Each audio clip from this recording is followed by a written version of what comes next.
नमस्कार, आपके साथ मैं हूं सबीना तामंग देशमुख। देश के नंबर 1 हिंदी न्यूज चैनल के नंबर 1 शो कच्चा चिट्ठा में आप सभी का स्वागत है।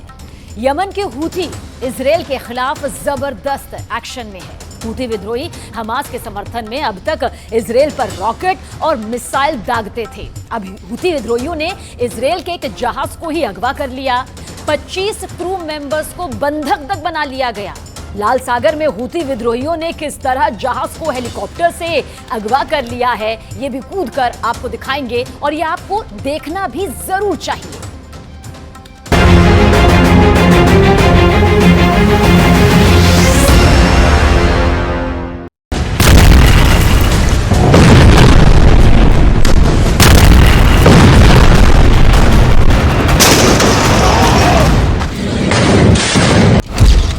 लाल सागर में गैलेक्सी लीडर तेजी से बढ़ता जा रहा है। तुर्की से इस जहाज ने भारत के लिए यात्रा शुरू की, लेकिन भारत पहुंचता उससे पहले ही हूथी लड़ाकों ने लाल सागर में इजरायल के मालवाहक जहाज को अगवा कर लिया। इसके लिए हूथी विद्रोहियों ने एक हेलीकॉप्टर का इस्तेमाल किया, जिससे वो इस जहाज में कूदे और फिर क्रू को बंधक बनाते हुए इसे अपने कब्जे में ले लिया।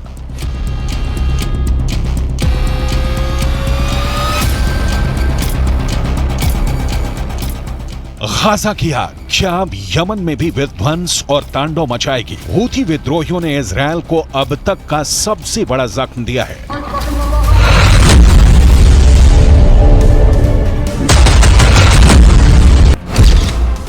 सवाल है, क्या यमन होगा इजरायल का नेक्स्ट टारगेट? इजरायल यमन में गाजा जैसा ऑपरेशन चलाएगा। हमास के बाद हूथी विद्रोहियों पर टूटेगी इजरायली सेना। हूथी विद्रोहियों ने इजरायल का जहाज ही अगवा कर लिया।